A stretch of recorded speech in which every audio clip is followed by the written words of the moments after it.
Hello সবাই, আসসালামু আলাইকুম। চলো তোমাদেরকে নিয়ে একটা আনপ্যাকিং ভিডিও করি। আমি কিছুদিন আগে রকমারি.com থেকে 3টা বই অর্ডার করেছিলাম। একটা হলো কি আমার প্রিয় বক্তা ডক্টর মিজানুর রহমান আজহারীর। এটা তোমরা কে কে পড়েছো? এক নজরে কুরআন। আমি নতুন নিয়েছি, আমার কিছুটা মাত্র পড়া হয়েছে। ইনশাল্লাহ ফুল পড়ে তোমাদেরকে জানাবো। আর তোমরা অবশ্যই কিনতে পারো, কারণ এখানে কোরআনের সব সূরা, মানে কোরআনের A to Z একেবারে সমস্ত কিছু বিশ্লেষণ করা হয়েছে। কোন সূরা কীভাবে নাজিল হয়েছে সব কিছু নিয়ে। আরেকটা বই অর্ডার করেছিলাম ভেসি জিওর। এটা আমি এক আপুর রিভিউ দেখে অর্ডার করেছিলাম, এটা এখনও পড়া ধরিনি। ইনশাল্লাহ এটাও পড়া ধরবো। আরেকটা বই অর্ডার করেছিলাম, সেটা হলে গিয়ে অনেক বক্তারা দেখছি সাজেস্ট করছে, আর রাহিকুল মাকতুদ এই বইটা।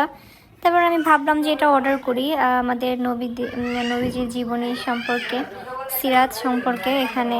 তারপর সেটাও অর্ডার দিয়েছি, সেটাও আসছে। এখন পর্যন্ত এটা পড়া ধরিনি, তবে ভালোই, ওদের সার্ভিস অনেক ভালো, খুব ভালোভাবে হাতে পেয়েছি। তো এটাই ছিল আমার আজকের ভিডিও। আর তোমরা কে কে বইগুলোর ভিতর যে কোনো একটা পড়েছো কিনা অবশ্যই জানাবা। আমি অবশ্যই পড়ে তোমাদেরকে রিভিউ শেয়ার করব কেমন লেগেছে। অবশ্যই ইসলামিক বই অনেক ভালো লাগবে, আমার কাছে এই সমস্ত বই পড়তে অনেক ভালো লাগে। ওকে, টাটা। আবার নেক্সট কোনো আনপ্যাকিং ভিডিও নিয়ে আবার তোমাদের সামনে চলে আসবো। সেই পর্যন্ত সবাই ভালো থাকো। খুদা হাফেজ।